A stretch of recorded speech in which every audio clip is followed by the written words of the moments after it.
guys, welcome back to the channel Tavneet Kaur Study Corner. Learning is priceless. Hopefully आप सभी ने chapter number 8 की practice कर ली होगी, 9th and 10th भी कर लिया होगा, जो एक प्रैक्टिकल चैप्टर है and accounting is all about practicality. तो आज हम करते हैं chapter number 7 source document which is a theoretical chapter. So let's begin with it. तो सबसे पहले यहाँ पर कुछ 4 टर्म्स लिखी हैं. सबसे पहले है cash memo. So what is cash memo? Cash memo is a source document. It is prepared by a seller. कौन प्रिपेयर, इसको बनाता कौन है? सेलर बनाते हैं इसको, बेचने वाला, the one who sell goods, जो सामान को बेच रहा है. सपोज आप मेरे से खरीद रहे हो तो मैं बेच रही हूँ आपको, मैं अपना सामान आपको बेच रही हूँ, तो मतलब कि सेलर कौन है? मैं हूं. तो कैश मेमो कौन बनाएगा? मैं बनाऊंगी. तो it is prepared by a seller for what? If goods are sale on cash. The word is written ना कैश.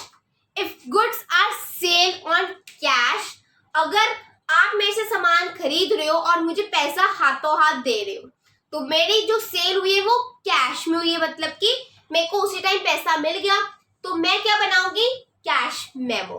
कैश मेमो एक सोर्स डॉक्यूमेंट, एक एविडेंस होता है, एक प्रूफ होता है परचेजर के लिए, जिसने खरीदा, मतलब कि आपके लिए एक प्रूफ है कि आपने मेरे से सामान खरीदा है कैश में, मतलब कि नगद में उसी टाइम पैसा देकर. एंड सेलर, मतलब कि मेरे लिए क्या प्रूफ है कि मैंने उसी टाइम आपको सामान जब बेचा उस टाइम आपसे पैसा ले लिया. तो it is an evidence for the purchaser that he or she has purchased goods on his cash, and for a seller it is evidence that he or she has sold her goods or his goods on cash. I hope I am clear. कौन बनाते हैं इसको? Seller बनाते हैं. कब बनाते हैं? जब गुड्स को कैश में हम सेल करते हैं. Only on cash transactions. अगर तो कैश में हो गया तो ठीक है, तब बनेगा कैश मेमो. और अगर क्रेडिट, मतलब उधार में सब कोई सामान बेच रहे हो, तो क्या बनेगा? I tell you further. तो कैश मेमो इतना याद रख लो, तब बनता है जब हम कैश में सामान बेचते हैं. और कौन बनाते हैं? सेलर बनाते हैं, एक प्रूफ बनाने के लिए. इसमें क्या क्या लिखा जाता है? Let's discuss. इसमें लिखा जाता है कि कौन सा गुड सेल हुआ है, ठीक है, कितनी क्वांटिटी में हुआ है, मतलब कि 2 पीस, 3 पीस, 4 पीस, कितने पीसेस में हुआ, क्वांटिटी. रेट बताता है ईच आइटम का, या द मोस्ट परचेजर का नेम होता है, पर क्या लिखा है? परचेजर का नेम होता है. So it has details of purchaser, name, the goods sold, quantity, rate of each item and total sum amount to be taken by the purchaser. So I hope I am clear. Next comes our invoice और bill. अभी बताया कि कौन बनाता है cash memo? Seller. कब? जब goods कब सेल में होते हैं? कैश में. अगर गुड्स सेल हो रहे हैं क्रेडिट, मतलब कि उधार में, जब आपसे कोई सामान लेकर जा रहा है, आपने सामान बेचा, आप सेलर हो, आपने सामान बेचा मुझे, बट उधार में. आपने तो मुझे दे दिया, बट मैंने क्या बोला? मैं आपको पैसा बाद में दूंगी. तो आपके लिए वो होगी क्रेडिट ट्रांजैक्शन और मेरे लिए भी होगी क्रेडिट ट्रांजैक्शन, बिकॉज मैंने परचेज तो किया बट क्रेडिट पे. तो जब हम क्रेडिट में सेल करते हैं अपने गुड्स को, तब सेलर बनाता है इनवॉइस. ओके, सेम है. It is prepared by seller, it is prepared by seller. When goods are sold on cash, on credit. यही डिफरेंस है कि जो कैश मेमो है तब बनाई जाती है जब हम कैश में सामान बेचते हैं, मतलब पैसों में, और इनवॉइस और बिल तब बनाया जाता है जब हम उधार में सामान बेचते हैं. डिटेल्स पूरी सेम है. Purchaser name, goods sold, quantity, rate of each item, total sum amount to be taken by the purchaser. ये सब डिटेल सेम है. ओरिजिनल कॉपी, 2 कॉपीज बनाई जाती हैं. ओरिजिनल कॉपी कौन रखता है? परचेजर, जिसने खरीदा, जिसने परचेज किया, वो रखता है ओरिजिनल कॉपी. ओरिजिनल कॉपी दोनों में, कैश मेमो में भी और इनवॉइस में भी ओरिजिनल कॉपी होती है परचेजर के पास. वेयर एज जो डुप्लीकेट होती है copy, duplicate copy is taken by seller. Seller खुद के पास रखता है नकली डुप्लीकेट, और जिसने खरीदा परचेजर को, सामने वाले को देता है ओरिजिनल असली। ओके, नेक्स्ट आता है रिसिप्ट्स। तो रिसिप्ट्स तो आपको स्कूल में भी बहुत बार मिली है।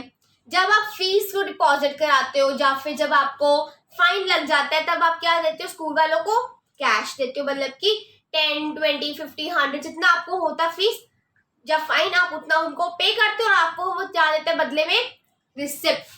क्यों देते हैं? रिसिप्ट इज अ प्रूफ कि आपने पेमेंट कर दी, पेमेंट हैज बीन डन। इसका प्रूफ क्या होता है? रिसिप्ट। रिसिप्ट में लिखा होता है कि क्या किस चीज की पेमेंट हुई, कितनी हुई, परचेजर का नेम, सेलर का name, everything has been mention in the receipt. Receipt is prepared by the seller, again it is prepared by seller. जो बेच रहा है, जो सेल कर रहे सामान, वो ही प्रिपेयर करता है हर एक सोर्स डॉक्यूमेंट, कैश मेमो भी, इनवॉइस भी, अब रिसिप्ट वो ही प्रिपेयर करता है। व्हेन कैश और चेक, व्हाटएवर, चाहे कैश मिल जाए, चेक मिल जाए, व्हेन कैश और cheque is received, the receipts are prepared by the seller as a proof, as a evidence. So I hope I am again clear here. Next in comes the pay in slips. Pay in slips एक form होते हैं, form, कभी bank गए होगे तो form तो fill किया होगा। एक फॉर्म होते हैं जो हम फिल करते हैं, जिसमें हम सारी डिटेल्स को लिखा जाता है, पोर्टफोलियो भी होता है। जब हमने कैश या फिर चेक को डिपॉजिट कराना है, जब हमने अपनी कैश या फिर चेक को डिपॉजिट कराना है in the bank, then we have to fill a form called a pay in slip. Debit note and credit note. Cheque तो बहुत सिंपल है, हमने 10th की इकोनॉमिक्स में भी पढ़ा था। तो अभी हम बताते हैं चेक होता है।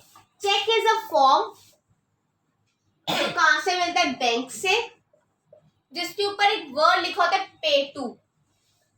पे टू मतलब किसको हम चेक के थ्रू पैसा दे रहे हैं। Let consider it to be Ram and company. ठीक है, अगर हम राम एंड कंपनी को चेक दे रहे हैं तो हम पे टू के आगे उसका नेम लिख देंगे। चेक में और कौन सी डिटेल्स होती हैं कि कौन कितनी अमाउंट की फिगर है, कितने अमाउंट की फिगर है। सपोज कर लो 10,000 इन वर्ड्स, तो हम उसको इन वर्ड्स में भी लिखते हैं, मतलब कि like this 10,000 only. We have to write only with name, with a word of the number, amount, figure के साथ हम only भी लिखते हैं कि इतने ही अमाउंट है जितनी हम पे कर रहे हैं राम एंड कंपनी को। तो check is a form given by a bank when we have to receive. जब हमें कोई चेक हमें मिलता है, जब हमें चेक मिलता है तो हम बैंक में जाकर दे देते हैं, एंड डिपॉजिट करने के बाद हमें बैंक में से पैसा मिल जाता है उस इंसान के अकाउंट में से जिसने हमें वो चेक दिया है। सपोज कर लो एक्स ने ए को दिया चेक, ए ने बैंक में जाकर वो कर दिया डिपॉजिट। तो बैंक वाले क्या करेंगे? What will bank managers do? They will x के अकाउंट में से पैसा निकालकर किसको देंगे? ए के अकाउंट में डाल देंगे। Because it is an agreement, check is an agreement that X has given this much amount to A. तो समझ आ गई? चेक इज द फॉर्म जो फिल किया जाता है, जिसके थ्रू हमें चेक में, जिसके थ्रू हमें बैंक में से या तो पैसा मिलता है या तो हम पैसा पे करते हैं, अगर हम डिमांड करें थ्रू अ चेक। अगर हम बोल देंगे we have to pay Ram and company amount 10,000, then हमारे अकाउंट में से पैसा निकाल कर किसको दिया जाएगा? राम एंड कंपनी अकाउंट के अकाउंट को। ठीक है, debit note and credit note, इसको हम ब्रीफली नहीं याद रख लो कि डेबिट नोट कब बनाया जाता है?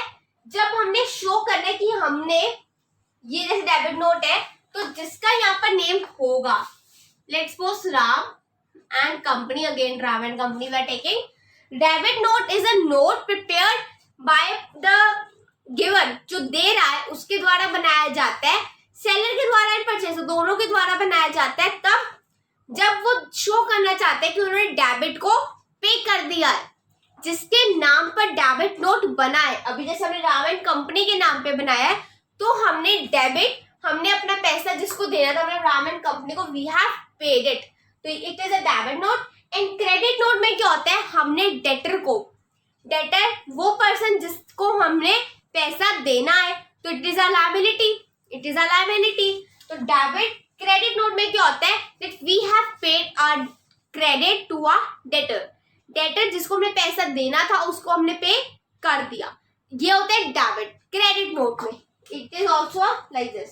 तो जो इसकी cheque, debit note, credit note, pay slips and receipts, cash memo, invoice, सभी के जो स्पेसिमेन बुक्स में अवेलेबल है वो एक बार देख लेना, but as such we have not to prepare that. So with this we have finished this chapter also. Let's move to a next chapter from tomorrow. अगर आपको वीडियो में कुछ समझ आया तो लाइक करना, सब्सक्राइब करना मेरे channel Tavneet Kaur Study Corner को। And yeah, if you're new to the channel, then please click the bell icon on the side to get all the new notifications. Share the video with your friends and comment करके अपने doubts and queries को जरूर पूछना। तब तक के लिए keep smiling, keep shining. Bye bye.